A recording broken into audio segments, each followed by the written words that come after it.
All right, you're back here on the Gill Athletics Connections podcast. Pumped, man. This guy tried to evade me once already for the show. He's kind of a little slippery, but we got him, and I'm excited for this. So help me welcome the head coach, director of track and field at Arkansas State University, the wise, the wonderful coach, doc. We got to get into this right off the bat. Dr. Jim Patchell. Jim, how are you, sir? Doing good. How you doing, Mike? Man, we've known each other for a long time. And, Yeah. anytime someone asks me that question here on the show, I always tell them, like, I get to do this for a living. So I'm doing good, man. I'm doing really, really Right. good. Yeah. Absolutely.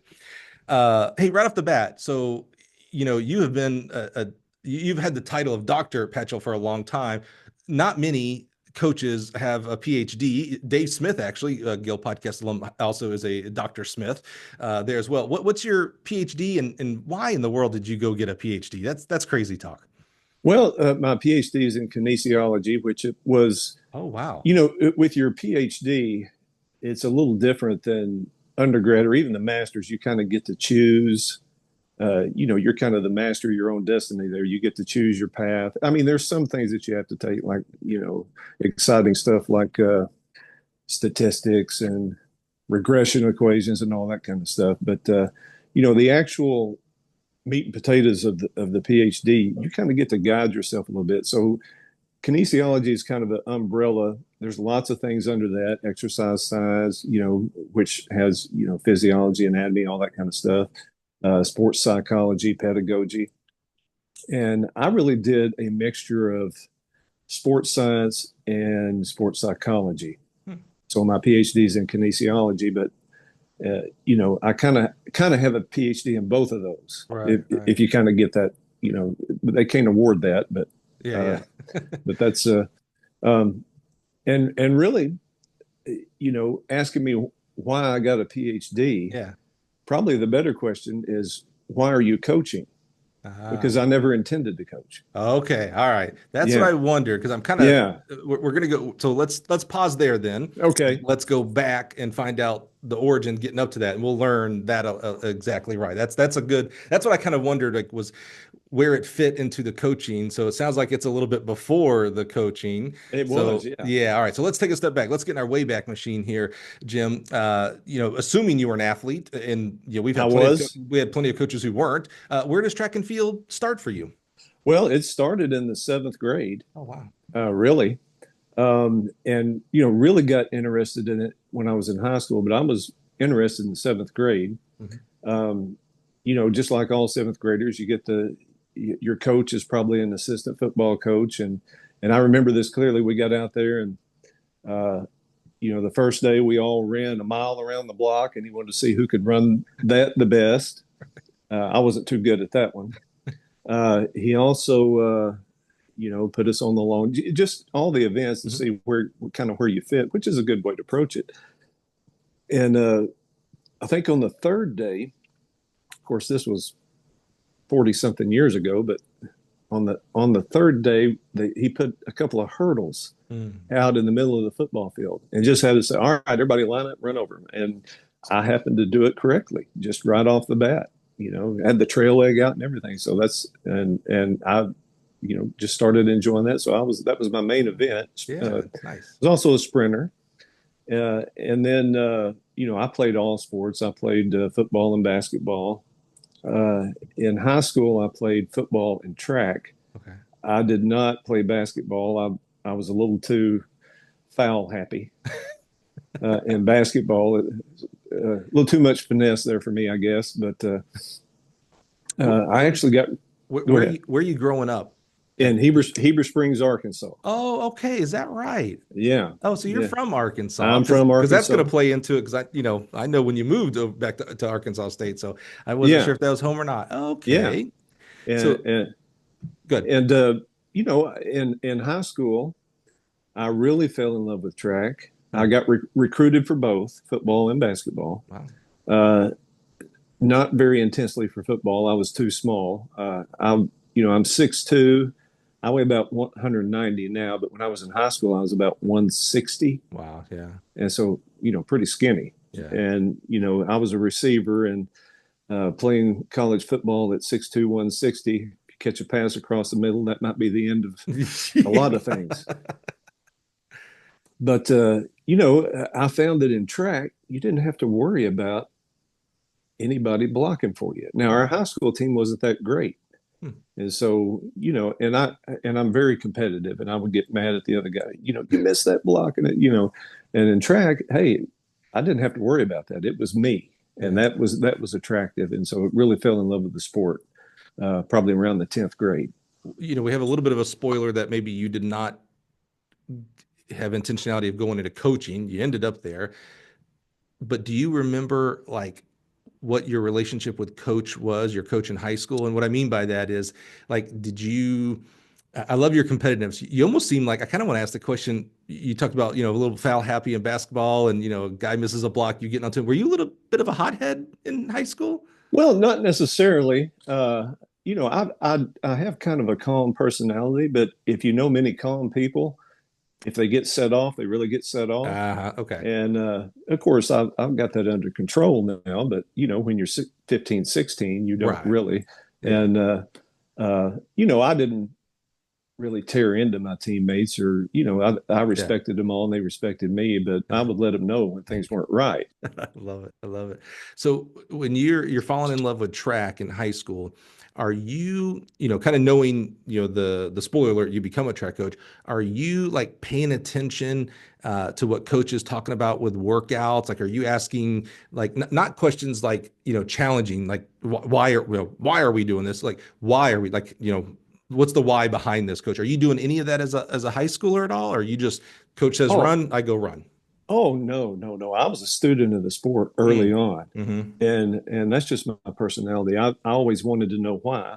Right. That's one of the reasons I got a PhD. Right. Right. And when I was 15, I guess, there's an old book called the Track and Field Omnibook. Yeah. Ken Doherty was Yep. he didn't write it all, but he compiled it all. Right. I still use that book today. You bought that as a 15-year-old. Yeah, and I still have it. Let me show you. I'm The, gonna the pull it. same copy. The same book. Oh, get out. This is one of the iconic books of our industry, of our Yeah. coaching world here, the Omnibook. Here it is. You see the Holy, yeah, duct tape on the binder.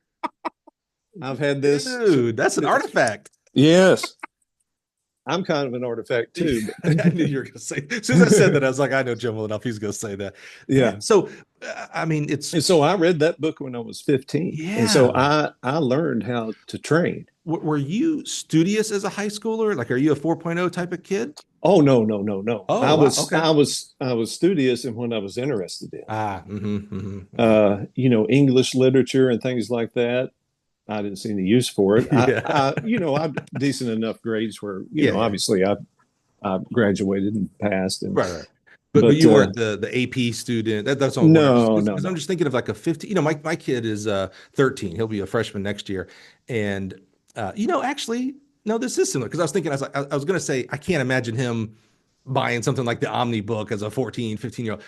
But he's really into fishing. He's on the bass fishing team and all that kind of stuff. And he has these volumes like an Omni book of fishing. So yeah, Right. when you have something that you're passionate about and you did that as a 15-year-old. Wow. Yeah. And bought it, saw an ad in the back of Track and Field News in my coach's office.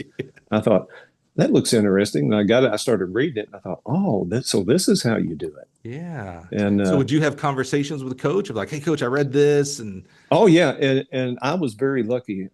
Coach Harold Wilson was my coach, and he's in the Arkansas Hall of Fame for track and field as a nice. coach. Yeah. And his passion was track, Mhm. and you know, extremely knowledgeable and would push you. And he loved the sport too, and that Awesome. helped me as well. Yeah. Yeah.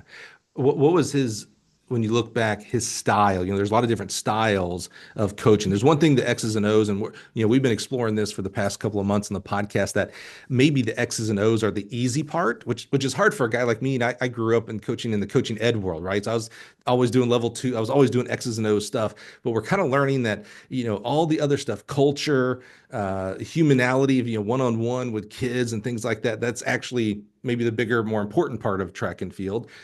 When you think about coaches' style with you and the team, what were things that you like attracted you to? Because you stayed, you ran all 4 years. You could have easily done other sports, so there was something that you had to have liked about his style. Oh yeah, yeah. And Coach Wilson was my high school, junior high and high school coach. So Oh, all the uh, way through. Yeah. yeah, and he, just his love for the sport was infectious, and I happened to love it too. And Yeah. so, and he also had a lot of knowledge, still does, obviously. But he's not coaching anymore. But Yeah. yeah, he was a pretty fiery guy. He had a voice. You could hear him. If he was at the finish line timing your 200s and you were 150 meters away, oh, he could rattle your head from that far. And so and he would push you, Yeah. and but he would also pat you on the back Yeah. when it was time for that. And so Seems like you two had a like I feel like there's a good relationship there. There's two guys, a mentor, a coach over an athlete that both really. I mean, you're geeking out here. If you're buying the Omnibook as a 15, I'm assuming none of your teammates went out and also bought the Omnibook. So oh, no, no, no, there's a I little was the bit. only one. Yeah, yeah. There's a little bit of that. What do they say? Do coaches have favorites? And it's like, yeah, it's the ones who are always on time. Are always leading, always buying the Omnibook. So there had to be a little bit of like you two were a little bit of peas in the pod. It sounds like. Yeah, yeah. And he was obviously older than me. I think he was in his early 30s. So he was, you know, uh, not an old coach, but wasn't a really young coach either. Right, right. And it was just a fun time. That's so cool. Look at, I remember getting excited. We had track meets on Tuesdays and Thursdays, and Yeah. going to school and getting excited. And when spring comes and the mockingbirds start singing, and it's track season, and you have that first meet, and the smell in the air, and there's nothing like it. I'd say, is there anything better? Exactly, Yeah. exactly. Any before we start moving on to college, any fun or funny stories you can remember, whether it's with you or you and coach, or any like I always talk about your experience of starting hurdles is way better than mine. My coach did the same thing, put hurdles out and said go, and yeah, I did not complete those 4 hurdles that he put out. I got a little road rash. So, any fun or funny stories you can think of in high school? Uh, no, other than the fact that one of my teammates hid my shoes at the conference track meet, my spikes, as a joke, and then No, gave them to me right before the finals in the conference track meet. And joke too far. yeah, way too far. And we still, I've told him about that. It's been over 40 years, and I hadn't forgot it. Wait, okay, Jim. So you said, you may not have been a hothead, but you let a guy know if it was you had to let that guy know. Oh, absolutely. Okay, Now okay. listen, that is not that's not that was not funny at all. I There's a ended up I didn't win in the race, but that yeah, was but you're stress induced of just finding your shoes. Yeah, yeah. there's lines of jokes where it's too far, and that guy went And way over. I have, not because of that, but you have all human beings have similar type of dreams, where you're moving in slow motion, and you Right. can't move. And one of mine was, I was always dreaming at the starting line, and I would tie my shoes. They'd come untied. I'd tie, and I just could not get my shoes tied. It probably stems from that. That's awesome. That's a nightmare. What a small nightmare, shoe type, but what a Yeah, nightmare. Yeah, when you're at the starting line. yeah. I love it. All right, senior year, you're having a good time. You're with coach. Things are going really well. You've already worn out your Omnibook, I'm sure, by your senior year. You mentioned you got recruited. Talk to us about the college choice, and what I'm really interested as you branch high school to college for us here is what were you thinking about majoring in, and what were you thinking about becoming? Like what you're going to become a doctor, a lawyer. What were you thinking at that point as an 18 year? Well, well, yeah, that was the plan all along. I wanted to be a sports scientist, Oh, is that right? from reading the Wow. Omnibook. And But not a coach. well, yeah, I had that in the back of my mind, and I always enjoyed it. I thought I might do it someday, but it was not part of the plan. Right, right. Um, I'm not going to say that I never thought about it, because I did. But that wasn't oh, I'm going to become a sports scientist because I'm going to become the best, smartest coach in the world. It was like, oh, I'm going to do sports and sports science, and coaching is obviously a Yeah. part of that in some form or fashion, maybe. Yeah, and that was probably after my freshman year. Mm. See, my first year, I went to a smaller school, Harding University. Mm-hmm. Primarily, they recruited me for track and football, but I didn't play football for them, so Right. because of what we talked about earlier. Right. Um, but I ended up transferring because uh, they did not have a exercise science degree, Ah. and I transferred to Arkansas State. Oh, I didn't know you were an alum as Oh yeah, I'm well. an Oh, alumni. Yeah, I dude. got my master's here too. I have such a big place in my heart for alums who coach at their alma mater. Yeah, I just think about, I coached for 10 years and I was at five different places, a couple at my alma mater, but I just think about like when you call a recruit and talk to them about how great your school is, like you have such the most authentic card to play. It's like, how great I went to school here. yeah, If you're working for another institution, which that's great, and that's the majority of us, obviously, there's a lot of good things about your school, but you didn't choose to go to school there. You chose somewhere else. You yeah, chose Arkansas State. I love that. That's yeah. so cool. So hold on, wait a minute now. So you went to Harding and you transferred because they didn't have exercise science. So why did you go to Harding in the first place? Because they offered me more money than Arkansas Ah, State did. okay, Now Coach okay. Cottrell, Guy Cottrell was the coach then, At and Harding? no, at Arkansas Yeah, State, got it. Mm. and he recruited me, uh, and some other in-state schools. I Hmm. think I got some letters from Oklahoma State, and Hmm. Hmm. um, actually Arkansas recruited me.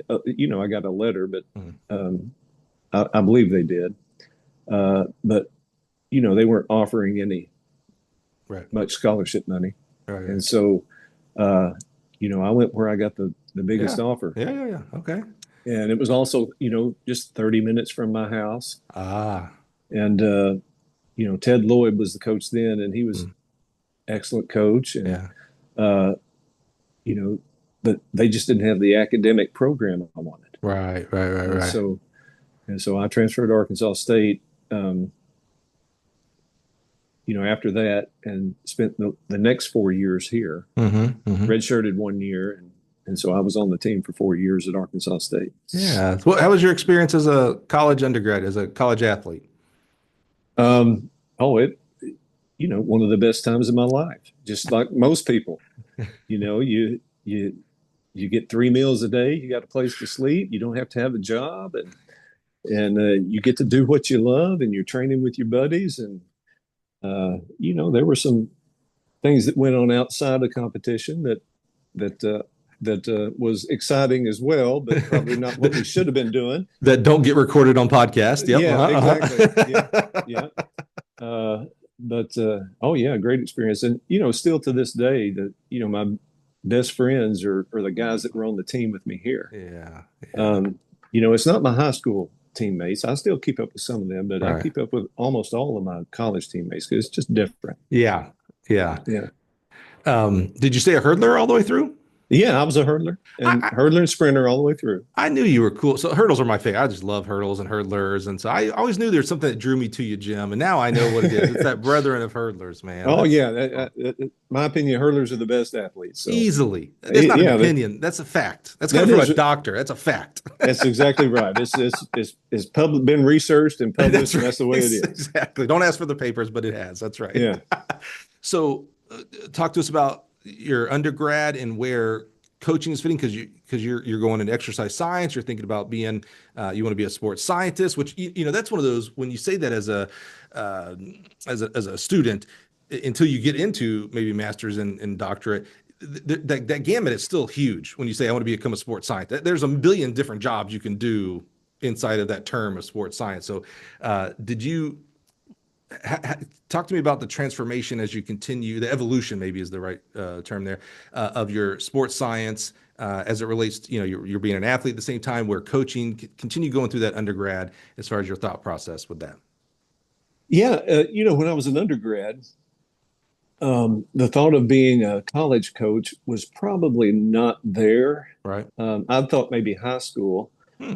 but then I was thinking, then I'll have to teach classes maybe that I don't want to teach. Right. I don't want to teach health, and this is the stuff I'm interested in. So I had a great mentor and advisor in the exercise science department, Tom Adams, uh, who was another guy that was really passionate about the field and just kind of opened some doors for me and showed me, what the possibilities could be.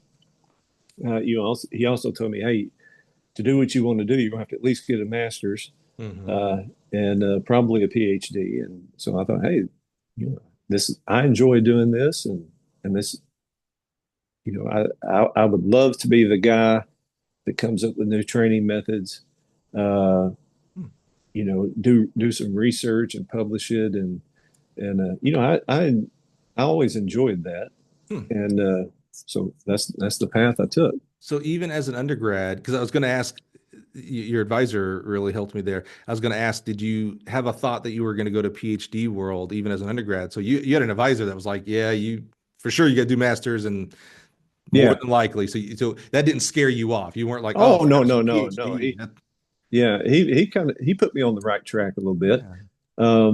And of course, when you're 19, 20 years old, you still are searching for things. But I had I've always been pretty single-minded in my pursuit. If I set a goal, Hmm. uh, uh, I'm almost all in on it, and so Hmm. that's what I wanted to do. And so I had that single-mindedness and just went after it. Undergrad at Arkansas State. You said masters at Arkansas State. Did you compete during that masters? Because you said you redshirted. Yeah, 1 year, Hmm. and Hmm. and and then was a grad assistant Okay. and did a little coaching. All right. Uh, by that time, Coach Cottrell had retired and Jay Flanagan took over, and so Oh yeah. um, I stayed to finish my master's and helped out a little bit with the team. I didn't do a whole lot of coaching, but I did what GAs do. Stuff that the coaches don't want to do. Not much recruiting, but just carrying kids to official visits and things like that. Yeah. Jay's the name I remember when I was at Troy. Jay was there, Yeah, obviously. That's because when you said Coach Cottrell, I was like, I don't remember, but he was pre Jay, which would have been yeah. pre me even being coaching at that point. So when you're GA in, so you're coaching, trying to think how to ask this. I don't mean this in any like judgment of like your passion for coaching, because obviously, I mean, you're still coaching today, so their passion is there and was there, but nothing during that coaching, like the bug didn't bite you of like, oh, wait a minute, I'm not going to PhD, I'm going into full time coaching. You still you mentioned about when you're single path minded, you go that path, so you're still that mind still is like, yeah, this might be fun and cool and all, but PhD's next, and that's where I'm going. Yeah. I was pretty much set on that. Yeah. So no distractions. I mean, because at that point, coaching would have been a distraction as far as with the goal of a PhD in mind. Well, yeah, you couldn't do both to pursue Right. that. No, Right. Wow. That's no. amazing. Um, and so linear, after you get your grad, you go into PhD program? Well, I took a year off and Okay. and did a little bit of corporate fitness stuff, which was Yeah. glorified babysitting. Yeah. So I don't think you would have liked that. No, no, no. Yeah. Yeah. Yeah. Okay. But I was going to make a little money, and with the young people, it happens to everybody. You graduate, and even though I had a goal, it's still a little bit scary. Sure. How am I going to get this done? And I was a little bit tired of school at that point, and Sure. so I took a year Yeah. um, before I went to my PhD. It's still during that corporate fitness year in Arkansas? Yeah, it was. Yeah, worked in Little Rock. Yeah. Very cool. Uh, okay. So how do you, I would have never even done grad work. I did not do grad work. When you said you were a little bit tired after grad school, I was a lot of bit tired after undergrad. So I was like, Yeah, I'm done. So yeah. PhD was never in my vocabulary. I can't even spell PhD. How do you like for those there's going to be people that listen that might be interested in getting a PhD one day Right. or something. So how do you like I have it in my head because I did it right. How do I find a college for undergrad and even maybe for grad work? Like that makes sense to me. Like the things I would look for and how I would apply, and I got to do an application and maybe I got to do an essay, things like that. Is the process the same to find a doctorate program? Pretty much. Yeah. And I'm from Arkansas, so I got my PhD at the University of Arkansas. Oh, nice. Uh, both my parents went there for a year. My dad played football there for a year. Nice. And that was the closest PhD program in exercise science or kinesiology and they had a very good program. So did all the prerequisites and took the GRE and all the tests to get in, and How long is a PhD program? it took me 4 years. Okay. So it's on average, it's about 4 years, Yeah. but some is a little longer, some might be a little shorter, but Yeah. it's usually 3 years of coursework and teaching. You Uh, teach along with it, okay. and then at least a year of your dissertation. So that's what I thought it was longer. In my head, 4 years undergrad, which, maybe that's 5 years today. 2 years ish, call it for a grad work. And PhD, I always had in my head was a kind of a 4 year. Again, like you said, there's different programs, different things, maybe shorter or longer, but kind of 4 years I was thinking there. So you teach during that first 3 years. You're taking are you taking classes just like your grad work in undergrad? Like you go to a class and there's 30 other dudes and dudettes that are working on their Oh, PhDs? yeah, no, it's a little bit different. You have a very small cohort. We probably had 12 to 15, maybe, that also taught in the PE exercise science department. We taught, anything from golf to motor learning. Right, right. And I didn't teach anything graduate level like biomechanics or physiology when I was getting my PhD, but, I was always around it. Hmm.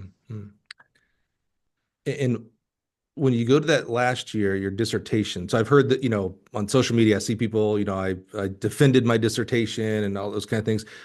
What is, I'm just a big dummy, Jim. I'm from Alabama here. What is, what does that mean? Like, is that just a big science project? And what does it mean to defend it? And how do you get the stamp of approval? You're good to get your doctorate now. Yeah, well, it's basically a book.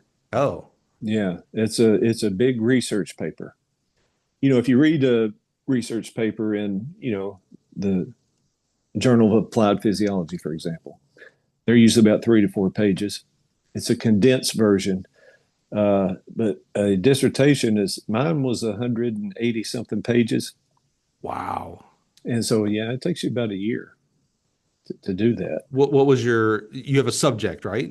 Yeah, you get a subject. What was Yeah. yours? I actually did a sports psychology subject. It was Yeah. team cohesion, the relationship between team cohesion and performance in Division I track and field, women's track and field. Bro, dude, that's Yeah, awesome. instead of, I narrowed it down to what I would thought could be published the best. So instead of doing men and women, I just chose women.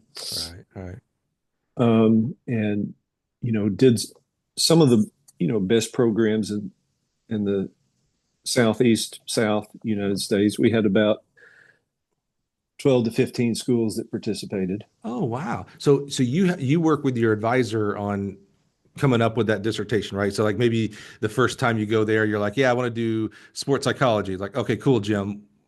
Okay, that's great. Narrow it down. I want to do about track and field. All right, cool. That still has to be more, team Oh cohesion. yeah. Okay, we're getting closer. For women's track and field. Okay, now I give my blessing. You can go study that, right? Is that Oh, how that? absolutely. Yeah. You start broad with an idea, and Yeah. then your advisor and your committee help you narrow it down. It's got to be very specific. Right, right. And then they help you, and I say help meaning maybe as a sounding board of like, okay, now we're going to go do the studies. And so you went out to 12 to 15 programs there in the Southeast to probably a survey or something like that. Yeah. Yeah. It was a questionnaire type thing, and it had different sections on it. It was fairly easy to fill out, but it was accurate. Yeah. You don't want to make it too hard for the participants to participate. So Right. you got to, and I used a tool that had been used. I can't even think of what it's called now, but it was it was an established survey tool. Yeah. I modified it just a little bit to be specific to track. Yeah. What year is this? Well, we're probably skipping a lot of steps there because Sure. coaching comes in even before I finish that. Oh, okay. Yeah, yeah, yeah. First of all, give me the year of your dissertation because I'm just trying to get a time frame here. Well, I finished all the undergrad work and everything on my dissertation, but running the data Ah, in '98. okay, 98. Okay, got it. Oh, so I'm at Troy University when you're doing this then. Okay. Yeah, That's what I'm yeah. trying to, I always kind of put where my life was. Okay. All right, I got And you. then, but I didn't finish it until 9 years later. So I didn't defend until 2007. Wait a minute, Mr. What happened? Coaching is what happened. Coaching happened. Yeah, Okay.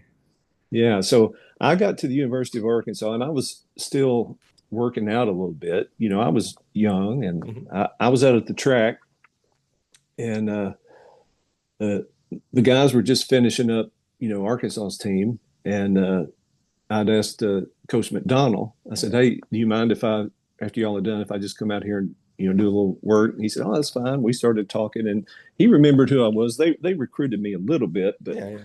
um, Well, and John was sharp, so I wouldn't doubt that he absolutely. would remember you. Yeah. And then, uh, you know, we started talking. He said, "Oh, you went to Arkansas?" Yeah, you went to, and uh, then I said, "Hey, just casually, really didn't mean it. Uh, hey, if you guys need any help, just let me know."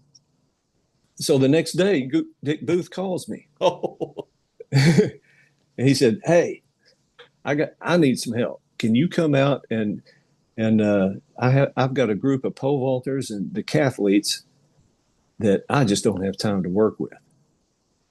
And I said, "Well, Coach, I was a hurdler, not a pole yeah. vaulter." And he goes, "But you went to Arkansas State, so you got to know something about it." Oh, right. Yeah.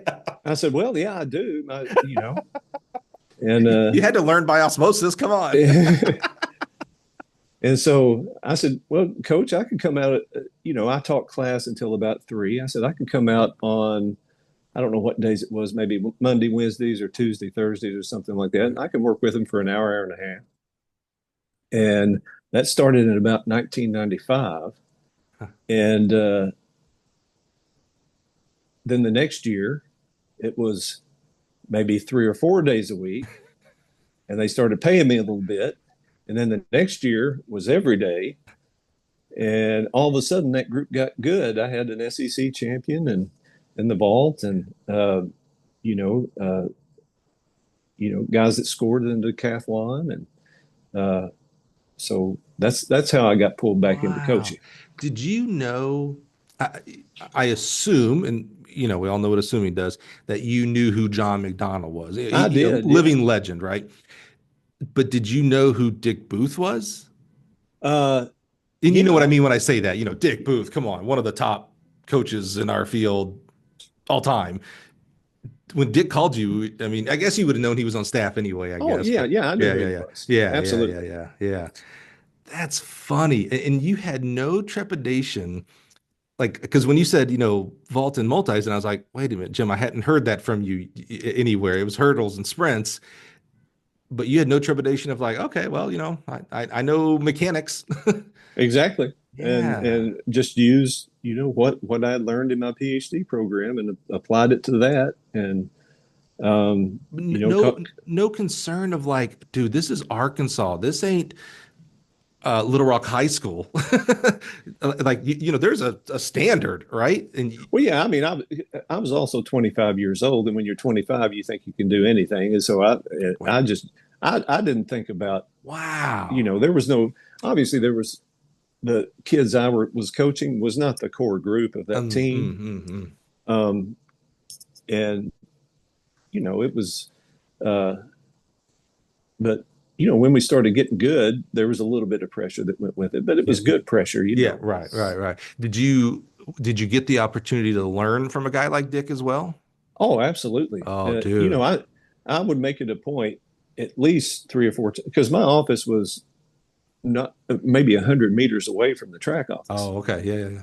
And so I would make it a point at least 2 or 3 times a week to go sit down in that office and just ask questions or just listen to them talk. Yeah. How was that? I can't, there's a certain people. I always tell people that, there's many, many, many great coaches on all levels, D1, D2, D3, high school. I mean, like really good coaches. But there's about, five coaches that just transcend, Boo Schexnayder, Dan Paff, Dick Booth is one of those five to me in my realm of, sprint jumps and hurdles that I'm like, oh, if Dick tells me that the best way to make a triple jumper is to have them eat lead, I'd be like, oh, all right, like boys, we got to eat lead. That's what Dick says. Yeah. I mean, what an experience to be able to have one of the, I mean, again, just legendary jumps, that kind of field event coach as you just get to soak it all up. Oh, absolutely. And Mm.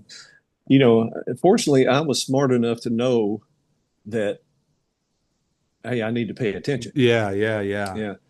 And yeah, learned how to run a track and field program from those Man. guys. Yeah. Oh, yeah. And by the way, John is still there, right? He's still the head Yeah. coach. You're learning. Yeah.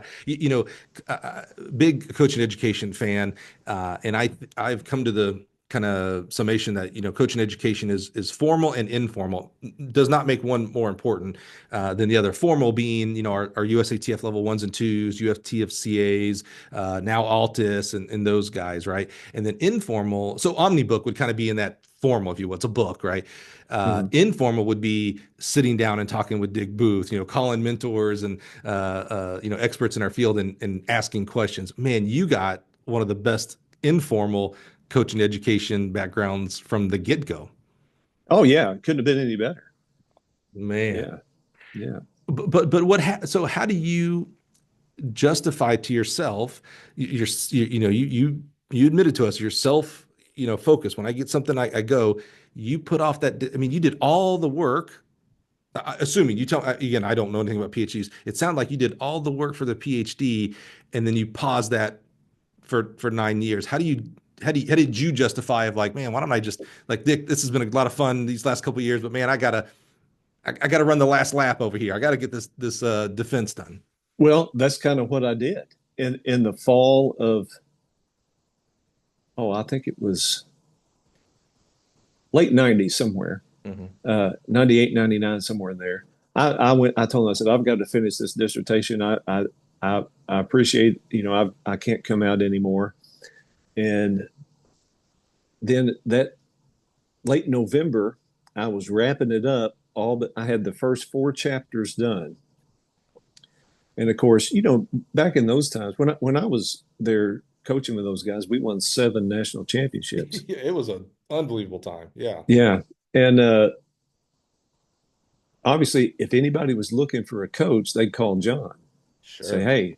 And so John got a call from Ron Basil, who was at Tulane University. Yeah. And he was getting ready to retire in about 2 to 3 years.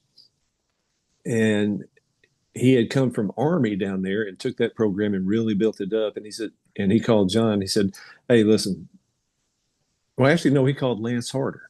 Huh.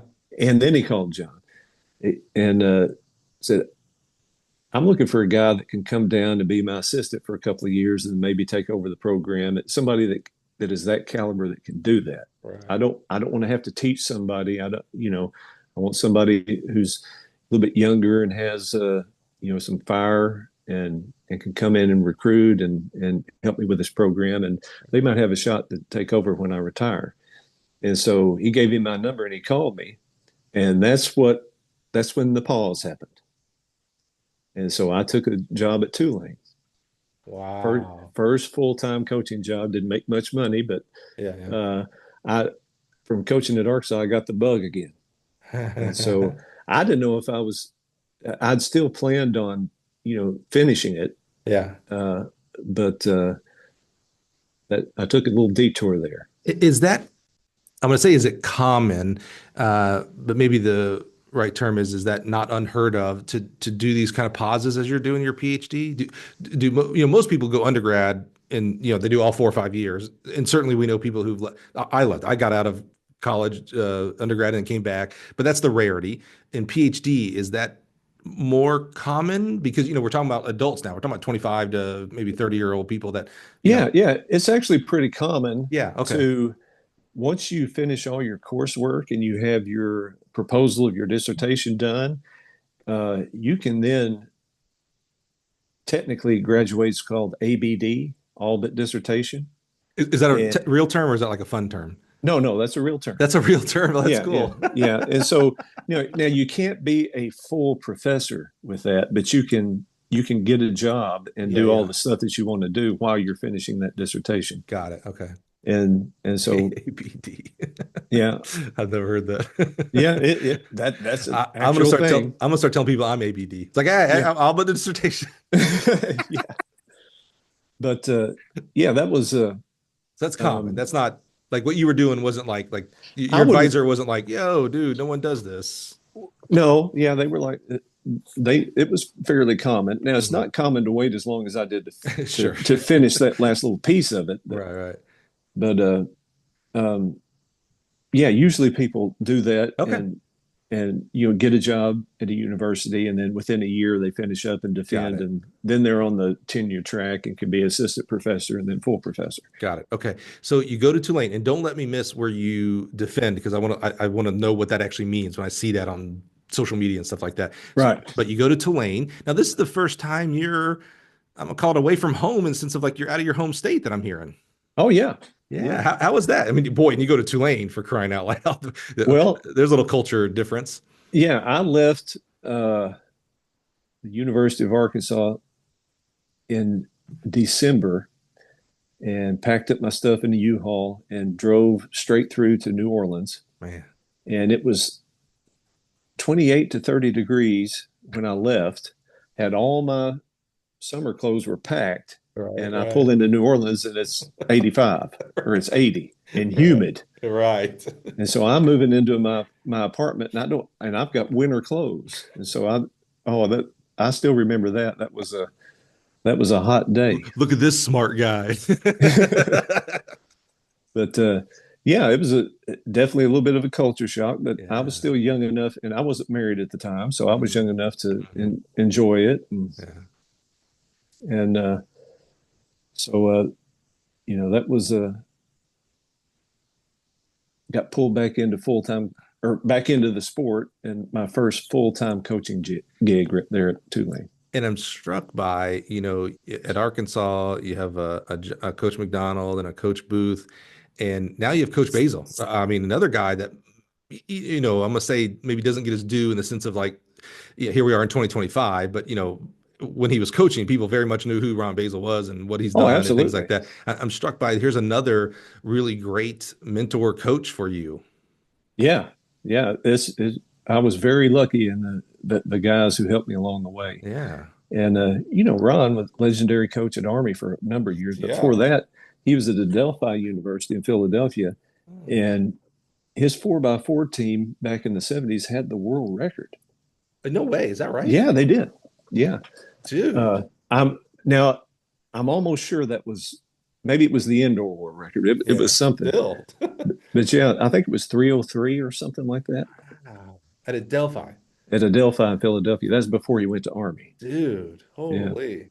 So what is a guy like Ron and this was kind of sold as very much a like, hey, come here and in 2, 3, 4 years, like I'm gonna be leaving. I'm trying to grow my successor, if you will. So there's a very intentionality to that. Uh, Absolutely. so how was that? What did Ron pour into you that you probably use today as a longtime head coach? Oh, yeah, he was, you know, obviously a different guy, but very along the same lines of philosophy as John Mm, and Dick Booth. Um, and you know, he was from Queens, New York, so a little bit mm, different personality. right. Uh, and a little bit different approach, but you know the fundamentals and the basics were pretty close. Yeah. Yeah. It, when he says, "Hey," when Ron calls up John and says, "Hey, I'm looking for someone, that might be my predecessor or my successor when I leave," that doesn't sound like X's and O's. Like, "Hey, I want a guy coming here that I can teach how to coach this, this, this, this." That sounds more the overarching kind of we talked about earlier about maybe the X's and O's for the easy part. That seems more programmatic. Is that was that the case? Probably. Um, yeah, he wanted somebody who uh, obviously that he could guide a little bit, that was Hmm. open to that, and somebody who you know had a little bit of toughness. And you know he was an old school guy. Of Right. course, you know John and Booth were as well. Hmm.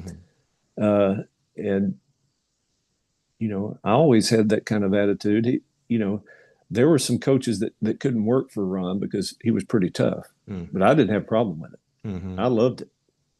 Well, so what did you, first of all, how long were you there with Ron? Uh, 2.5, I think 2.5, 3 years, and then he retired. What were some of the top things you learned? Like, what did Ron teach you that maybe, again, you maybe use today still? Well, uh, very similar to how John ran his program at Arkansas, but he had a little bit different style of recruiting. Mm. He was on the road a lot more than probably John was at that point because John didn't have to be. Right. Yes. Um, and took me with him and kind of showed me how you go into a family's living room. Back then, home visits were way more important than they are now. Oh, is that right? Oh yeah, yeah. Uh, with the advent of social media and all that, and just the change in the culture, Okay. we still do some home visit, but it's not the same as it was Is that 25 years ago. is that right? Yeah. So, again, Jim, I've been out for, almost 20 years now. And so I still know and love recruiting, that aspect of recruiting, but I'm not in the blocking and tackling. Like, I was in the day where we couldn't text kids, and now you guys can text them all the time. Like, I'm old Oh school in yeah, that sense. So because of the culture, like with social media and stuff, home visits, because that was the thing. Like, you home visited the kids you yeah. really wanted, and that was a big deal. Like, I'm coming to your place. Like, that was an event. Like, and now not as important, huh? No, well, I think in Really? some situations it can be, Yeah. um, and we don't do a ton of them. Interesting. Yeah. 1 or 2 a year, maybe. That's it. Yeah. Oh, wow. And it's just we've found over the past, I don't know, 15 years or so, kind of it's just not. Yeah. Yeah. Years ago, people would they wanted you to come to their house, Yeah. Yeah. Yeah. Right. and Right. now it's just not as important. Yeah. I wonder, maybe some things that are playing in, and you're talking about culture. So these are kind of the aspects of that. We used to only be able to talk to them once a week. And now, because of text and social media, it's almost like you're always talking with a recruit. Yeah, yeah. And so And, you I all one, that's yeah, go ahead. I'm sorry. yeah, all the stuff that you would cover in a home visit Yeah. is you cover tons more than that even before they get on Right. campus. Right. And I And even wonder if COVID had something to do with that a little bit, as far as like, people don't come into our house. You don't go other places. We're quarantined and all that. I wonder if there's a little bit of like that. Well, people just don't come visit. I don't want people to come visit. yeah, Hmm. it's That's not interesting. obviously you can't generalize with that, but it's Right, right, it's right, just right. not as common as it used to be. Yeah, that's interesting. Huh. Okay. Thanks for letting me skip ahead there. So Ron's kind of blocking and tackling. He's showing you like, hey, when I go into a house, here's the things that I'm trying to convey, and maybe things I'm trying to learn. You're packing all that in. You're learning all that. Oh yeah, yeah. His big lesson was if you get the mom, you got the kid, That's a and very old school thing to say. I love it. and he knew how to do it, and I would sit there and listen and great experience. Learned a lot from that guy. That's cool. I love that. So he retires. Yeah, and things didn't go as planned because Okay, that's what I was wondering. when he retired, uh, the AD that was there moved on.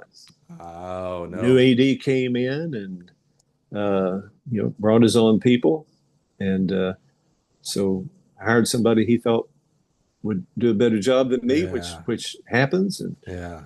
and so after that, um, I stayed there for a year as an assistant just to kind of help the new coach Okay. and you Ha, know pause right there, because that's an interesting topic to get into. First of all, I know exactly what you're talking about in regards to like when I first met James Henry, longtime coach at University of Michigan. The first question I asked him, because I knew he'd been there, 30 years, and I was like, James, how many ADs have you gone through? And he's like, oh yeah, I think I'm on like my ninth or tenth. And I was like, that alone says a lot about you, because every AD comes in, especially at a University of Michigan, but even at a Tulane and everywhere else, thinking they have their people. Like, I got my track coach, I got my basketball coach, etc. So when you talk about the new AD, it's like, oh yeah, not many. I don't want to say not many coaches survive that, but there's ADs that come in and they have their own thought process and people Yeah, that they, yeah, yeah, and that's tough. that's just the way it is. Yeah, that shouldn't be And the way it is though. Yeah, I get it. I get it. So, you said you stayed on as an assistant. Now that's an interesting topic. We had this with some of the Florida State gang throughout the years now that we've done the podcast. It's kind of crazy where we've talked about coaches who assistant coaches who apply for the head job when it's open and one of them doesn't get it. And, it seems like, I think if you took a poll, 99 people out of 100 would say, oh yeah, well, you don't keep that person who also wanted the job. It's just like a thing. Like we don't even question it. How was there any, I'll say awkwardness? Cause I assume you also went for that head job, even I though, did. Yeah. yeah. Yeah. So Oh, any yeah. awkwardness, jealousy, egos involved there? Well, obviously, I wasn't happy about it, Sure. but I knew I had a job to do, and also I was dating my wife at the time, and that's probably a big reason Okay. why I stayed for another year, Yeah. because she wasn't quite, you know, we hadn't quite made plans to get married yet, Yeah. and but I knew it was going in that direction, Right. Okay. and I was 32 at the time, and she was 31, and so we kind Hmm. of knew what we wanted. But she was teaching and wanted to finish out the year. She was a Okay. teacher, and so I agreed to stay, and but yeah, it was not going to be any longer than that Yeah. because Do you guys get along in that year though, or I mean, because even you seem to like, okay, I got a job to do. I'm going to do it. I'm here for my future wife. But he could have, he or she, actually, I don't know who it is, and we don't yeah, it necessarily was a need to name she. names. She could have been the other way of like, oh man, I don't trust you, Jim. No, it never got to that point. Good. A little bit towards the end, Mm. but because she knew I was leaving, and that was always the understanding. Oh, okay. Yeah. So there was nothing devious about it or Good, anything. good. Yeah, But we both knew that this was a transition period, got it. and I had a reason to stay, and she had a reason to keep me. Right. Yeah, exactly. After that first year, neither one of us had a reason, Yeah. Okay. and That so makes sense. we, That makes sense. That makes a lot of sense. yeah, So what do you do, and where are we? Are we getting close to getting back to defending the dissertation yet, or what's no, going? no, we're still about 5 years away from that. Holy cow, dude! So what do? You do your year. You got your future wife. Where do we go? Yeah, and then I started kind of exploring, looking for jobs, and I got a phone call from Jim Sprecher. Do you know Jim? Dude, it's like my brother. I love Jim. Yeah, and he had gotten a job at Campbell University in North Carolina, Is and that took right? took the job. This was in, what year was that? Yeah, we're 2000, 2002 maybe. because I worked with Jim uh oh oh two and oh three. We were at Ball State together. I was an assistant for Sue on the women's side, and Jim was the head coach on the men's side. But maybe oh three because they dropped the men's program. Yeah, I'll I think never that's when he forget. left. So oh three. I thought he went to UNCW though. Well, that we're getting to that. Okay, And of so course I'm over. I knew Okay. him. He coached Jim's about, I think he's about 5 years older than me, Yeah. something like that. Yeah. I And we think actually talked this weekend. He came and saw the conference meet. dude, he's amazing. I love that dude. Oh, he is one of the best ever. And he said, "Hey, listen, I just took this Campbell job, and I haven't moved there yet, but another job has come open that I really want at UNCW, so I'm not going to take it. Uh, I think you'd be good for it." And I said, Yeah. "I'll pursue it." How And did you two know each other? he coached at Louisiana Tech, Yeah. which was in Yes. our conference, um, Yes. when I was competing in Arkansas State.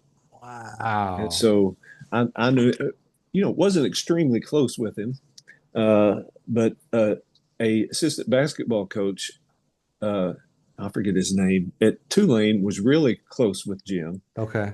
and he knew I was there. And Jeff, who was the assistant basketball coach, knew that I was looking for a job, and I think he called Jeff first. Said, "Hey, Wow. back then they called me Jimmy." He said, and I may be getting some of these details wrong. This is Yeah, over yeah, 20 yeah, years ago, yeah, but yeah. Sure, you're this is the forgiven. general idea. Yeah, yeah, yeah. And he said, hey, I really feel bad about this. Jim's a class guy. He goes, Very. and I'd like to leave them with somebody. And I know Jimmy's there. He probably do a good job. That is Spreck Would for sure. I would can hear this. Yes. would he be interested? And so then Jeff came to me, and I talked to Jim. He talked to the AD at Campbell, and I that was my first head coaching job. That's what I was thinking because I was like, Spreck is not one to like you had to have made an impression on him. Like he cares. Spreck cares. So when he was and Spreck's a Gill podcast alum. So if you're interested in Jim Sprecker's story, look in your same app you have here, and you'll hear his journey. It's amazing. I could see him, and I bet we talked about this on his episode. I'm gonna say feel bad about like, oh, I'm taking this Campbell job. Oh, but UNCW, where he had worked at before Ball State, so this was kind of a Yeah, homecoming, if you will, back to yeah, UNCW, even though he's a Ball State alum. Um, he wouldn't just like he's not the kind of guy that would just leave Campbell in a lurch. Like he would want to like, oh, I need to at least recommend someone that I would trust. Like will do as good a job as me. So you made an impression on him that you were the guy he wanted to recommend to take that job. yeah. Maybe so. Yeah. No, not maybe so. It has to be so. Well, it has to be. Literally, Yeah, literally. Yeah, yeah, yeah, yeah, yeah, yeah. That's so cool. I did not know you and Spreck came down to Sunbelt this past weekend too. yeah, yeah, Oh man, I'm so happy for him. He did an amazing job and is doing an amazing job at Lynchburg, and now he's going to go to USC Aiken, I think it is Spartanburg, yep. and be closer to family and stuff. I'm just tickled pink. I knew his kids when they were. Boy, I just sound old right there, Jim. I knew his kids when they were 5 years old. I mean, I love the Spreckers, man. They're just Yeah, great people. That's really cool. So that's how you get to Campbell. And yep, that's when I first meet you is when you're at Campbell. And because I always have a memory of Campbell when I was at Troy, when we were in I think we were in the TAC, the Trans American Athletic Association or something. I don't know if that conference is still around. Campbell was in our conference. This it was was then, the this was it was early, the Atlantic Sun conference. oh, yeah. So this is before. So this is the late '90s when I was Okay, when I was at Troy. Yeah, yeah. Because then it turns into the Atlantic Sun, or we all moved to Atlantic Sun, or something. Right, right. Yeah, that was yeah, the transfer. But I always remembered Campbell. They didn't have a full squad, but they had a women's hammer thrower that won our conference every year, and that's always yeah. just like, oh, the Campbells, they got a hammer. Give up 10 points. We ain't winning that thing. Just move on. So that's how I remember Bowie's Creek, baby. Oh yeah, Yeah. middle of nowhere. Oh, okay, that's what I was about to get to. So again, Arkansas undergrad and grad work and started PhD work, and then okay, we're going to go out of state of Arkansas and we're going to go to New Orleans. That's boy, I will say a little bit of a culture shock. There's a unique culture at New Orleans, but it's a big town, and now you go to Bowie's Creek, North Carolina. How did you? And maybe with wife in tow at this point, or Yeah, yeah, yeah, yeah, yeah. That's a transformation, buddy. yeah. And my wife's from New Orleans and grew up in Slidell Oh, yeah, and slide out. and Yeah. graduated from Mandeville, Oh wow, and so dude. she's yes, Was Southern she a track Louisiana. person? No, no, no, Okay, because she those are wasn't. all really good track places too. Yeah. They Okay. are, Yeah, yeah, yeah, yeah, yeah, and yeah, it was a little bit of culture shock for her, yeah. but her parents were from Arkansas, so it really wasn't that big of a shock. But Okay. uh, yeah, I enjoyed it because I grew up in a small town in Arkansas, Hmm. and Bowie's Creek was way more my speed than New Orleans. Yeah, sure, sure. Um, and we weren't too far from Raleigh or Okay. Fayetteville, or so I really enjoyed my time there. It was a chance to build the program.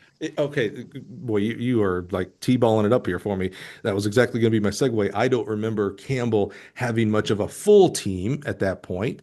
It's a couple years removed, from when I was at Troy. So forgive me if maybe they started building a team, but I do remember when I first met you at Campbell.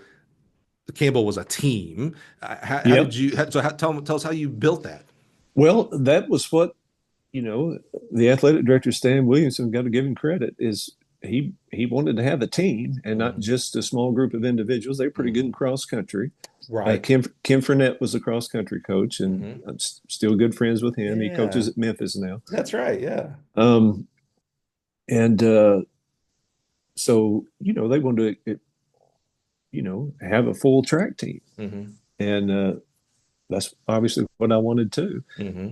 And so we didn't have very many resources. Right. Uh, not a full allotment of scholarships, but wound up never won a conference championship there because we just didn't have the resources for that.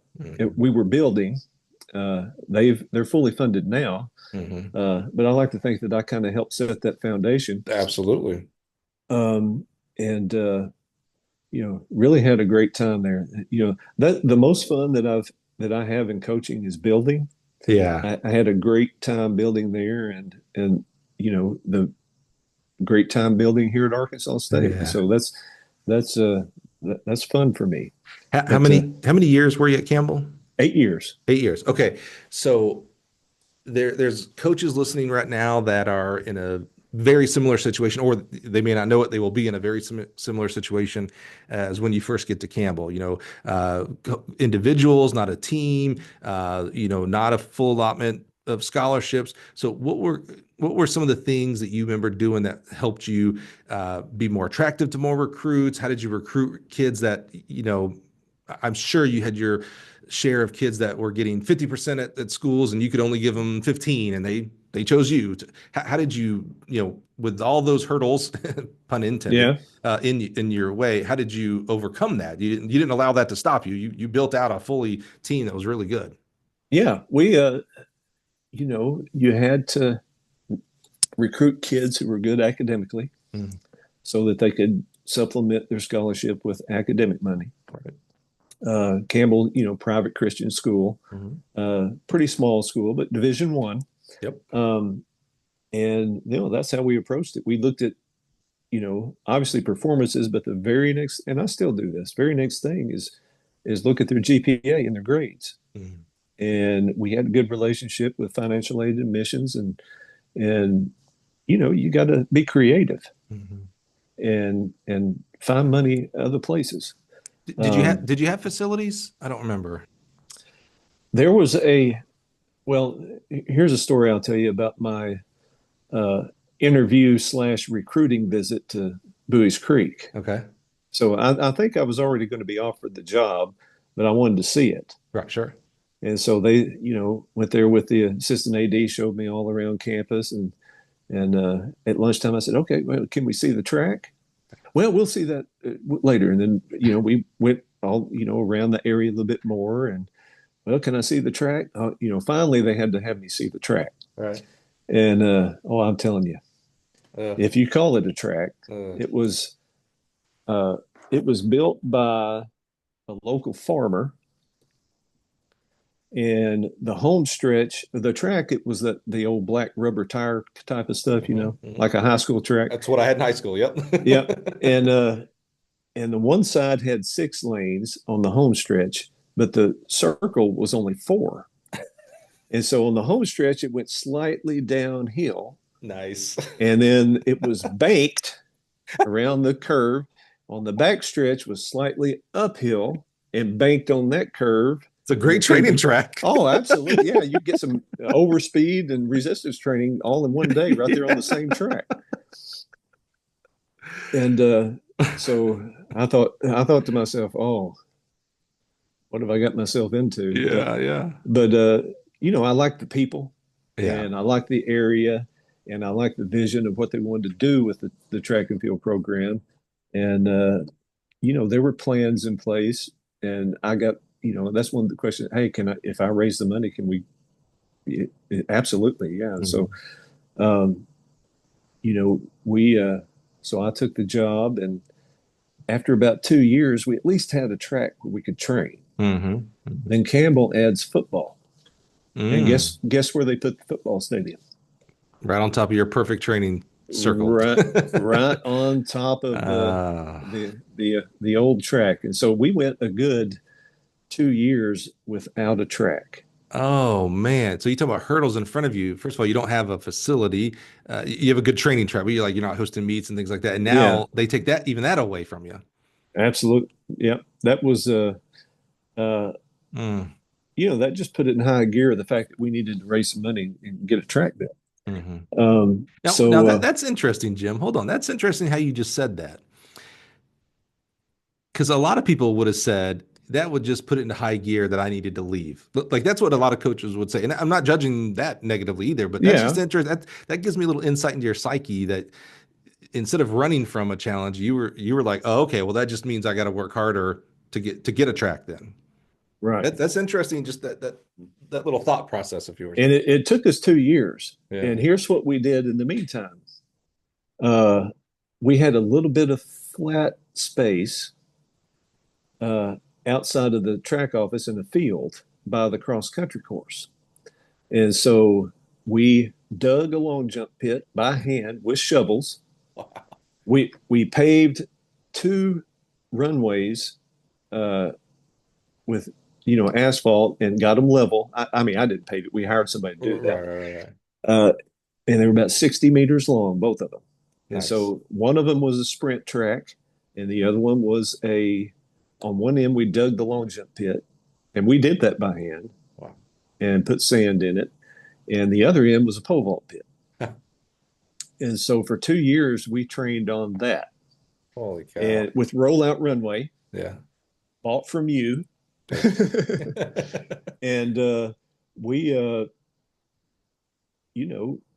actually during that time, I had, that was when the region was 4 regions. Yeah. When we had the old 4 region thing. Yeah.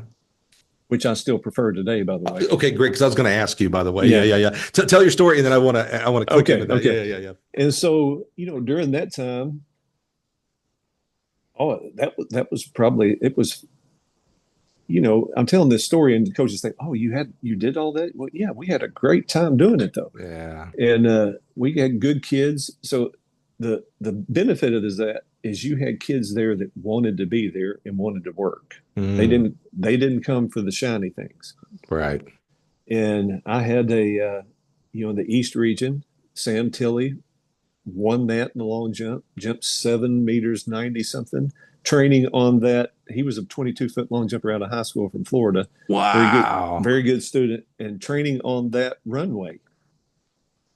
And when I'd have kids on recruiting visits, I'd say, "Hey, did you ever see Rocky IV?" Yeah, the chickens and yeah, and they say, "Yeah." I said, "You remember when the Russian guy had all the high tech stuff, and he was training, and Rocky was in the basement in Philadelphia?" I said, "Well, this is the basement in Philadelphia. This is it, baby." And this is if you want to get good like that, this is where you want to be. Yeah, and that worked with the right kid. Right. And so yeah, we had hurdlers make the national championships, long jumpers make nationals, and see, that story. Tilley, did you say his name was Sam Tilley? Yeah, Sam Tilley. So what I love about that, because kind of bring it to where we are today with recruiting and with the House versus NCAA. I get a little defensive when people are talking about that because of the roster limits that may or may not. I feel like it's all back up in the air now, by the way.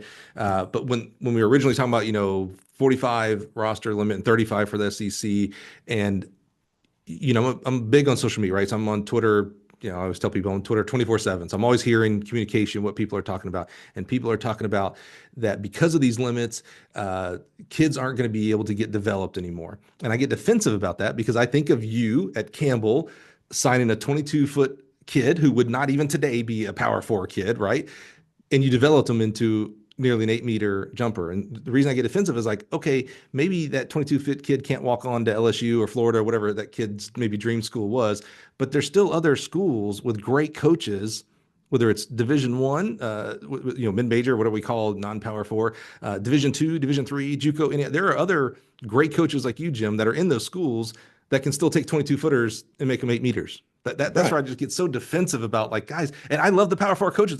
This is not a knock on how good or not good they are, but there are many other great coaches in other areas, other levels. Oh, absolutely. Yeah. If, you can't let yourself be limited by those obstacles. Yeah. You got to overcome them. Yeah. It's amazing when I hear that, like, development goes out the door, and I'm like, guys. Now I'm not saying I did like it at the time. Yeah. I'm not saying you don't, you need to have a university that puts money in your program. That's and right. Takes it seriously. That's right.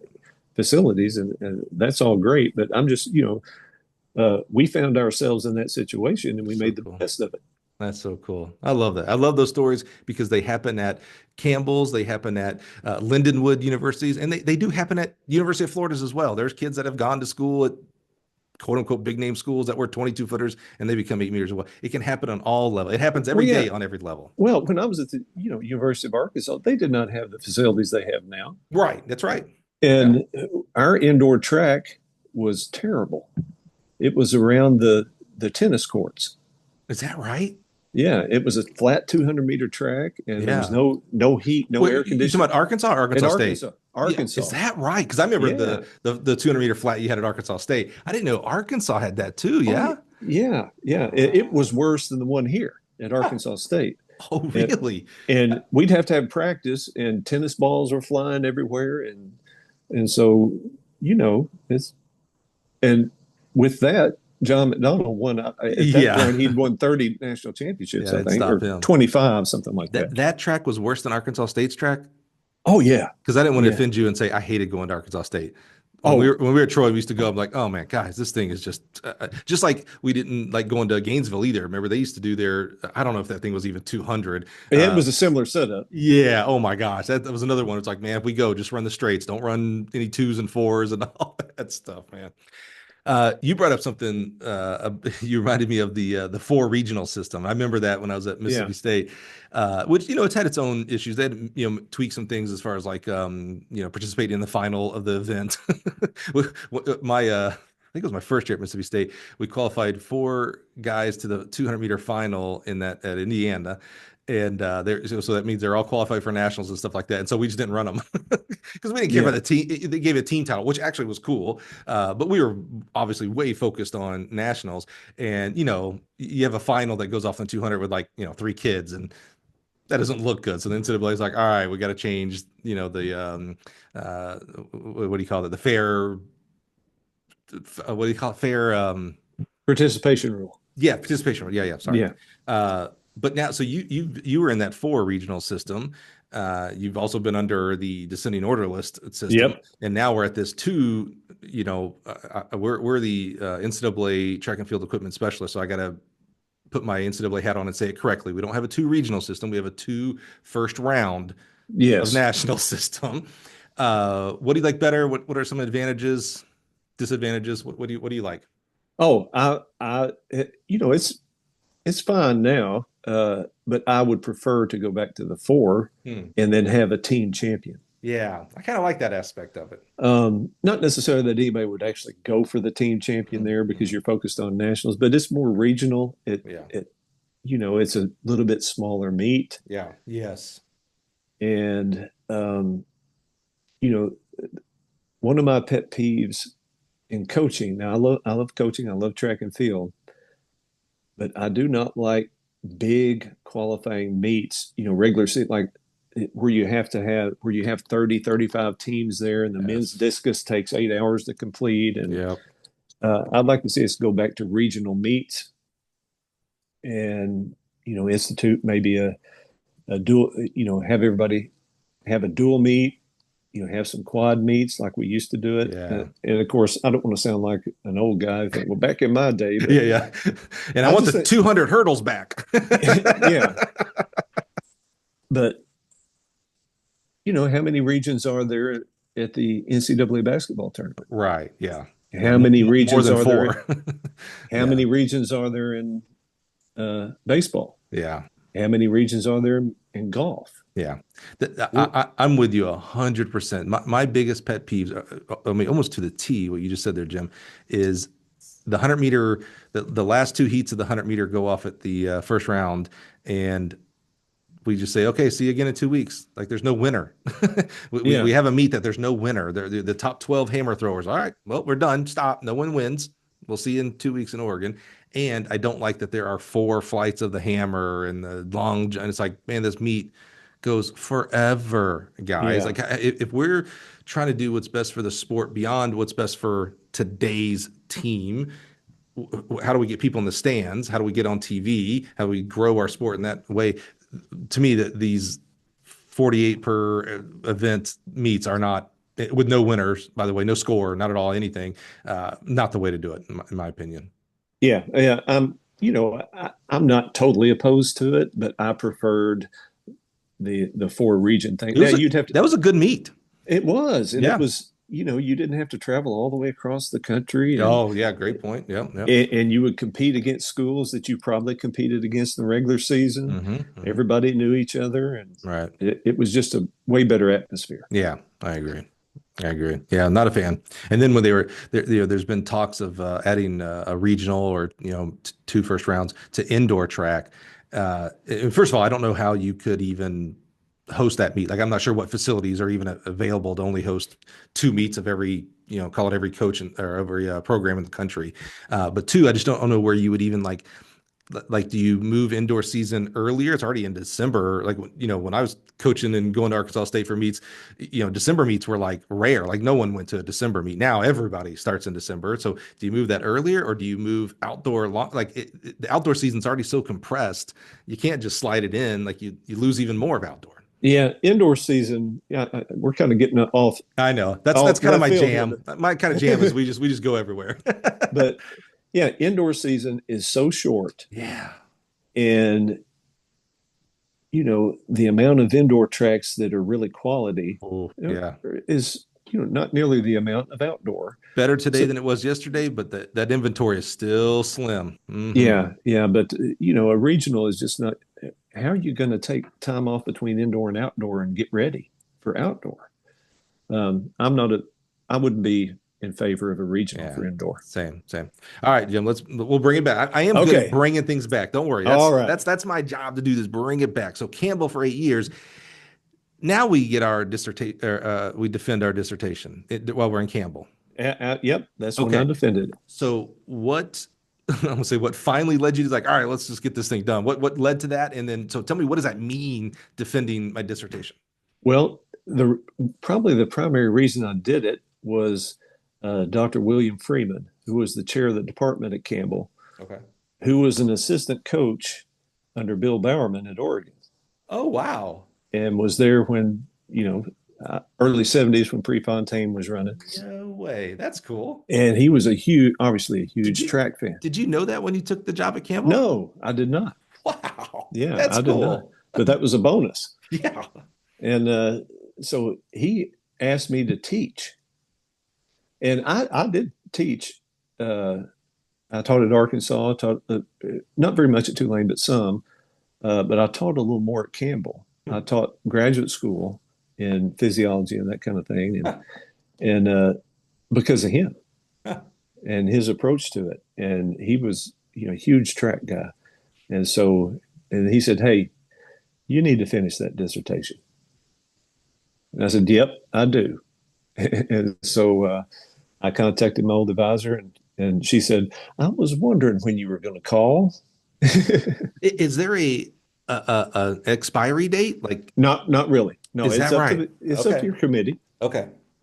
and they really liked my proposal in the first four chapters, and she told me, she goes, when I left, she goes, "I think that's a mistake, but you got to do what you got to do." And I'm sorry to keep interrupting. I just know nothing about this. I'm just so curious. When you said your committee, who are those? Like, did you pick those people? Your advisor? Who? I picked him. Yeah, my advisor was Kathy Lerg, Okay. and she was a sports psychologist, Uh-huh.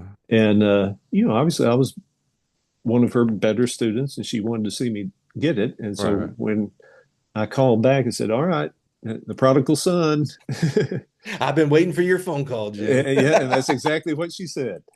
And so I had the majority of the work was already done. I had to update it some, but it I, I only was took. gonna, I was gonna Yeah, ask about that. You didn't have to resurvey. no, no, no, Okay. no. That's when I did the survey.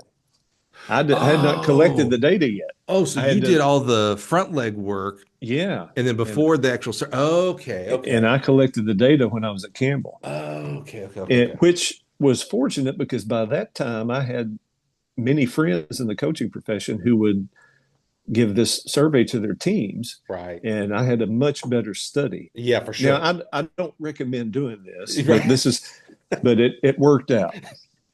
And so I finally, in 2007, is when I became full PhD. Wow. Okay, so you skipped right over. So what does it mean to defend? In my head, I have this. because I know there's a committee, I know there's people. So I literally have this like picture of like there's these 4, 5, 6 super smart people like up on a ledge, and like you are like looking It's up at them, and you're like reading your book. I don't know what defend means. Like, are you reading your book, or what are you oh doing? no, yeah, it's open to the public, and you're in an auditorium. Oh, And do mine pe was a do it people wasn't an go, auditorium. It was a large classroom. do people actually go, Yeah, I had a few in there. Yeah. like other PhD candidates? Um, just the community or PhD candidates or anybody that was interested in listening to that subject. So we're right here at University of Illinois. I could go watch somebody defend their dissertation. Anytime, yeah. How do I find? I want to go. I want to go. I want to go participate. I want to go hear this. Well, you just contact the exercise science department there and say, I, "Hey, is anybody defending?" I'm gonna do that, dude. I totally want to see this process played out. Oh, Oh that's so yeah, cool. I had no yeah. clue. Okay, sorry. So what does it mean? What does it mean to actually defend? You're in this audit or a classroom auditorium? Well, have you ever seen the TED Talk? Of course, yes, Yeah, absolutely. that's basically what it is. But you have to do a TED Talk. I mean, it takes an hour or two, whatever it takes, Okay, I was and gonna ask you how you long. have Yeah. your results, and you have to go through it. This is why. Why is it significant? Why do we need to know about this stuff? And So you you know, present your it's dissertation. yeah, it's a mini seminar. Yeah. Yeah. Do they during that hour, 2 hour, whatever that time frame is, are they asking you questions, or is that at the end, or is that not at all? Oh no, they can ask questions. During. There are times allotted where you can stop and any questions about this, and anybody in the crowd can ask. Oh, shut up, I Tim. Are you yeah, and I serious? did yeah, I Oh, didn't that actually I didn't have a crowd now. I mean, there were yeah, a few. sure. It's mainly my committee, and there were a few other graduate students in Yeah. there, but that was about it. You might have just not did a service to someone that I'm going to go out, because I'll be the guy like, hold on, I got a question. I did not know we could ask questions. Oh, this changed Oh my life, yeah, Jim. I'm definitely doing this. Okay. yeah. And of course, they may do it a little bit differently there, but for Sure, the sure, most sure, part, sure. it's that. Wow. And I enjoyed it, and it's a little bit of pressure, but I was older at this time, and had been a coach, and I'd run things, and Right, right, right, right, right. I was 37 years old, so Yeah, I yeah, wasn't a kid. yeah, yeah, yeah. So I knew how to handle myself, and So when people say, I defended my dissertation, so you do your presentation. I love your example of TED Talks, by the way, because we just started a new series here in the podcast. I'm literally calling the TED Talks of Track and Field podcast. So I love, for people who don't know TED Talks, you've got to go Google that. And there's so many great talks of unbelievably smart people that it'll positively affect you.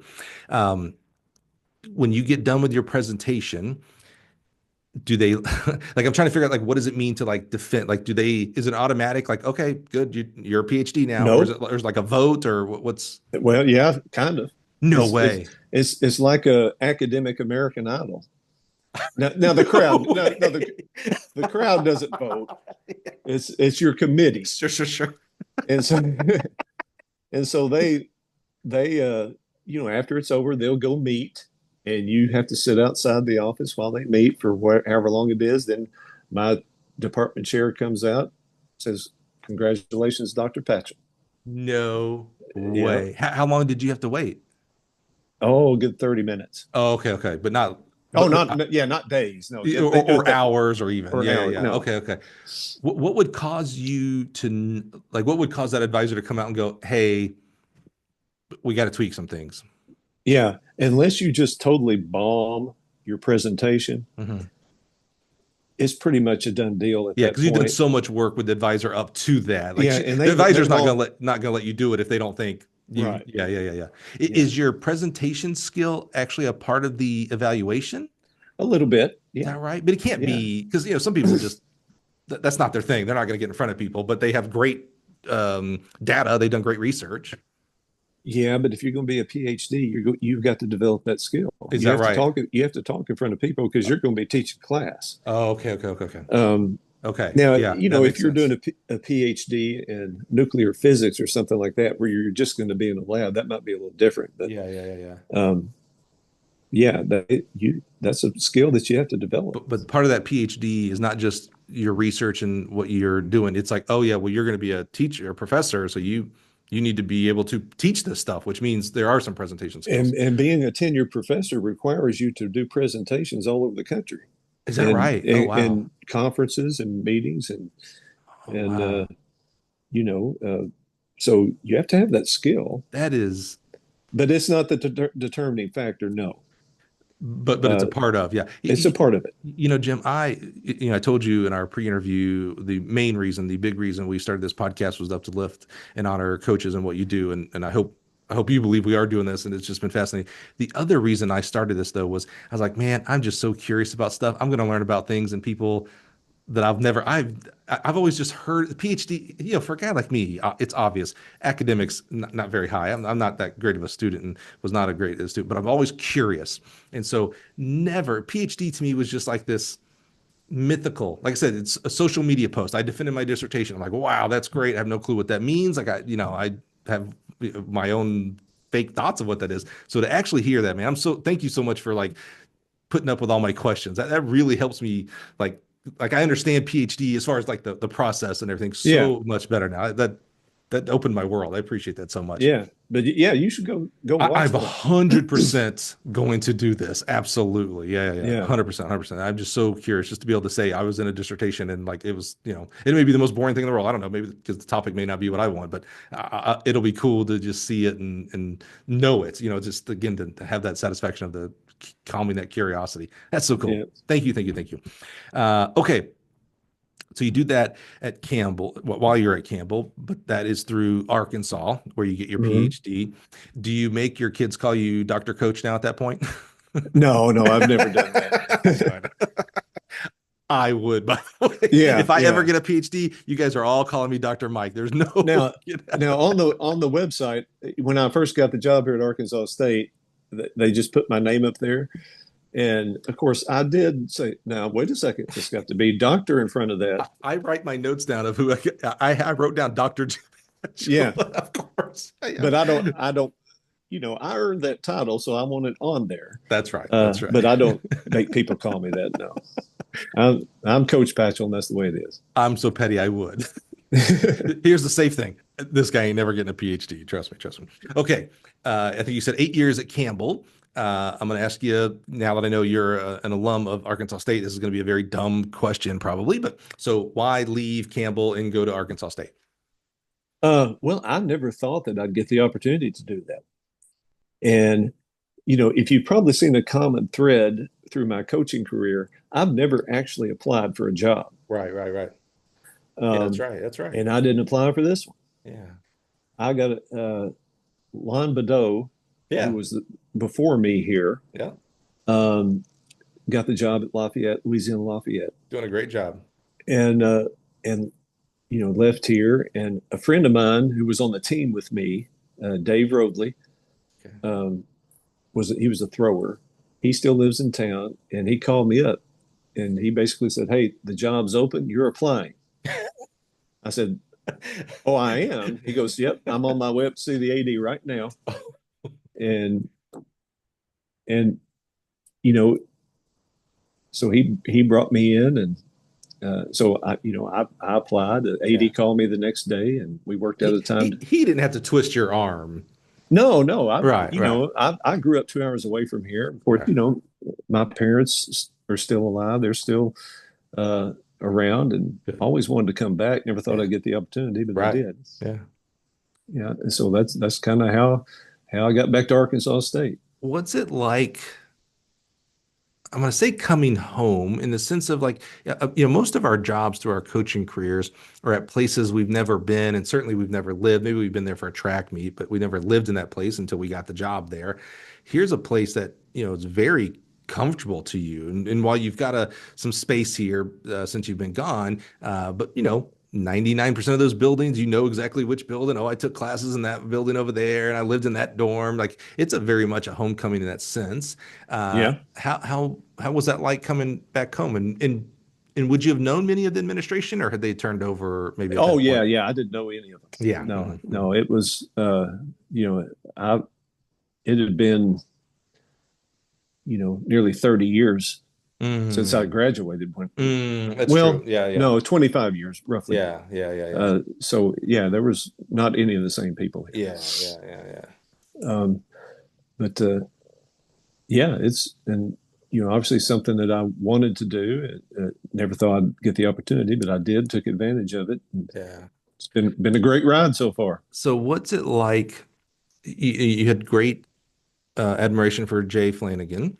Yeah. Uh, so this is a different situation than when you went to Campbell. Campbell, I'm gonna say no team, meaning a lot of several individuals, but you built a team there. So that's a different skill set for a coach. You come to Arkansas State, had a team, a good team. I remember the teams. You've always been solid at Arkansas State, whether you've been really good, winning conference championships. There's not very many real low points at Arkansas State that I can remember. There's always a good squad at Arkansas State. So now you come in, you've got a team. You just had a coach that you knew well. Like, it's not like there was like, oh man, that guy didn't. There's a million things I got to do because that guy didn't do them. He ran a well team. What are you come into this seat? What are the things that you got to get done at this position, because it's different than the position you took at Campbell? Right. Yeah. Even though Arkansas State was pretty solid Mm-hmm. in track when I took over, it was not the same as when I was on the team. Oh, okay. Not even close. Mm-hmm. Back in those days, we were a top 15 team in Division One year in, year out. Right. Through the 70s and 80s, we had gold medalists, silver medalists, bronze Right. medalists. We had Earl had the world record in the vault at one point. Right. Al Joyner won the gold medal. We had people from all over the world coming and training here. I don't think I knew Al Joyner went to Arkansas State. Is that right? He did. Yeah. Oh, wow. I knew Earl, of course, and then many vaulters and stuff. But, Yeah. oh, wow. Yeah, he did. Huh.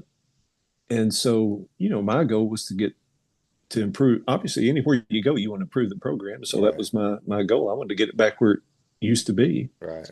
And, there hadn't been many conference championships won in the early 2000s. Mm-hmm. I think they won a couple in 2005 and 6. That's about it. Always in the top 3, not a bad program, but not where we were. Mm-hmm. And so that was my primary goal. And so we had to step up recruiting. We had to, had to get a coaching staff here that would do that kind of stuff. And it was really the first time I had a full staff. I mean, I still don't have a full staff, but we have enough. And so we had to make a lot of changes, had to change the culture. There were kids on the team that probably were not D1 athletes, and we had to, make some changes. Right. And it took us a couple of years to start winning, and we won our first one in 2013 with me as a head coach. And since then, we've won 29 of them. Yeah, I could probably not put this on record. My alma mater, everybody knows my alma mater is Troy University, which is in the same conference as Arkansas State. So when he says he's won all those conference titles, it's just a dagger to my heart, because that means my squad did not win those conference titles. I'm tired of your team beating up on my team, man. Yeah. What you mentioned something that I'm curious about as well.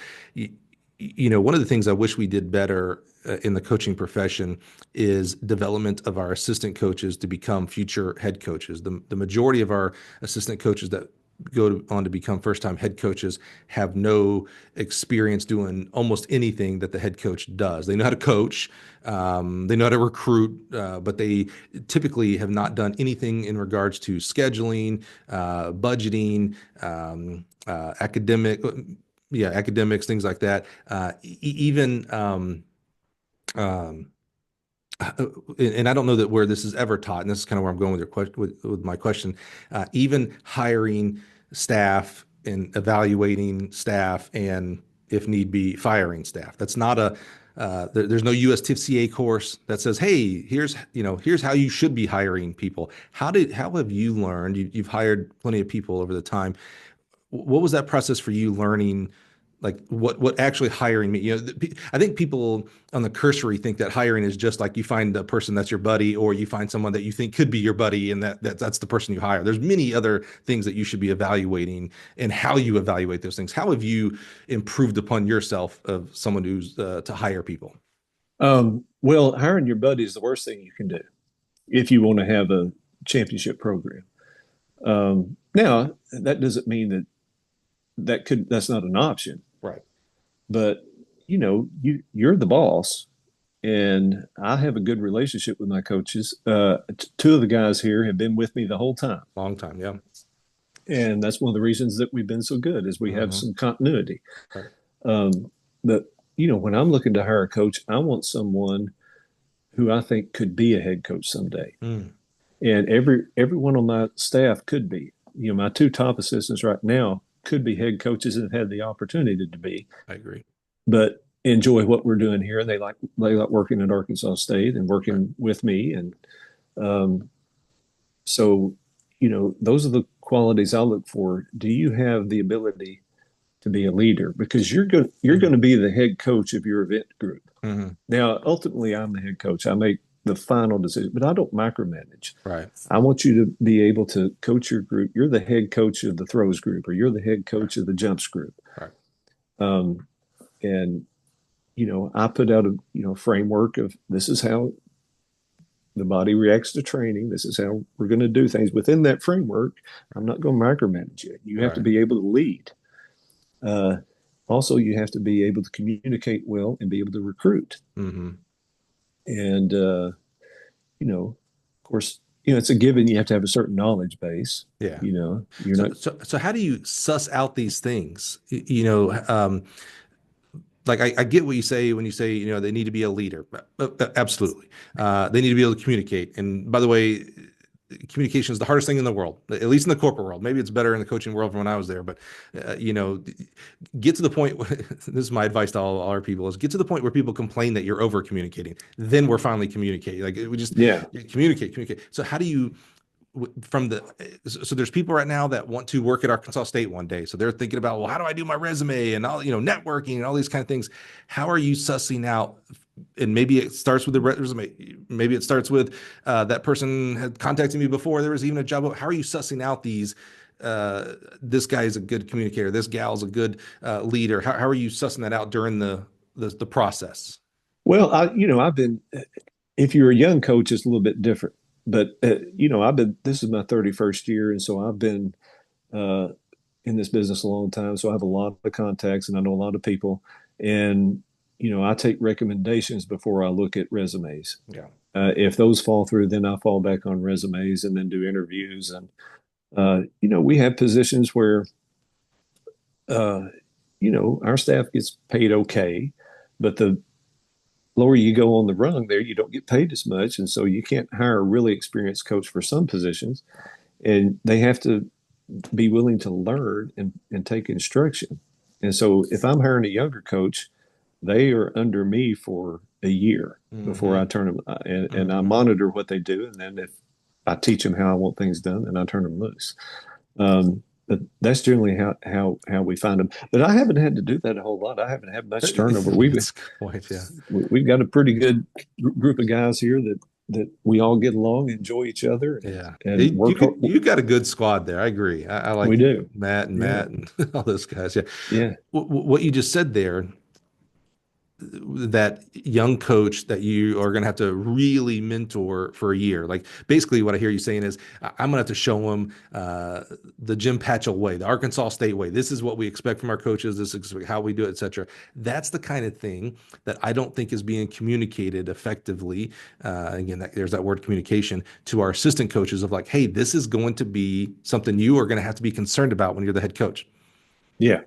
That's Yeah. and so then these guys and gals become first time head coaches, and it's just there's deer in the headlights. It's like, oh my God, I didn't realize I'm gonna have to hire a kid, literally a kid who just graduated. They're gonna have to be my jumps coach, and I want things done a certain way. Well, I can't. They've never been a coach.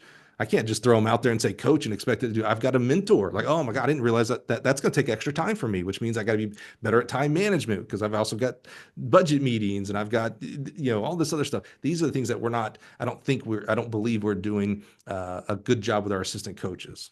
Yeah, that's something that probably needs to improve, and that's something I make a priority. Yeah, is that Now right? I don't have to do that now Mm-hmm. on a daily basis because these guys have been with me for a while. But Right, right, right, some, right, 10 years ago I did. Yeah, right. this is how we do it. And it's the job. I clearly communicate. It is your job as assistant coach to reflect me Mm, and my philosophy. Now I'm not going to micromanage how you train your event group. But the philosophy of how we do things around here is that tone is set by the head coach. And you can't compromise on that. right.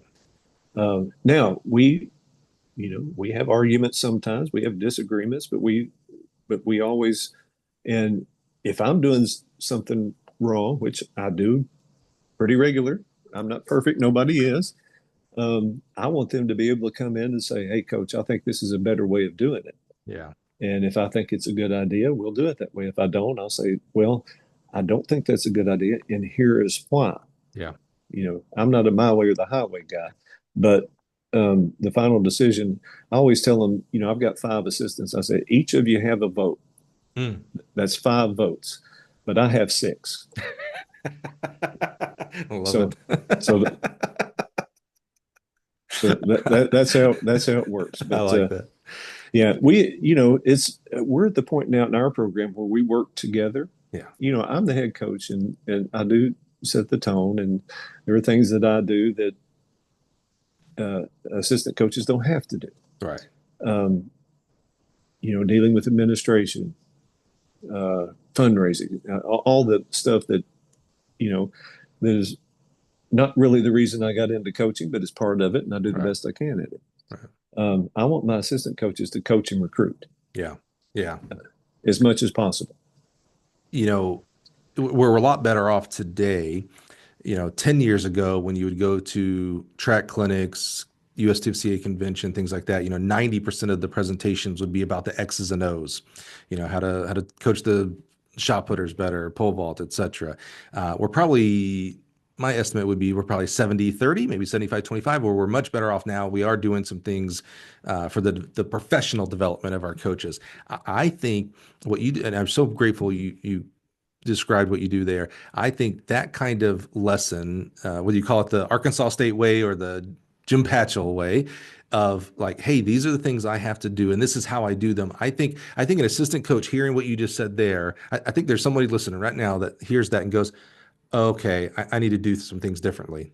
Like if I want to become a head coach one day, then I better start learning what that guy just said. I got to figure that out. I don't. Yeah, I get the luxury of not having to do that right now because I'm an assistant coach. But if I really want to become a head coach, that luxury is gone. Now I get to do these other things, and I'd much rather them be starting on stage 4 as the first year head coach, not stage 0 and takes them 4 years to get to stage 4. I think that kind of conversation would help boost the coaching profession tremendously, which means our kids have better experiences because that's really at the end of the day they're the ones that take the brunt or the positive of all the things that you do or don't do is those. And so I think raising that profession, the level of the coaching profession helps our athletes have better experiences in their college and high school. This is high school too, by the way, but their overall track and field experience.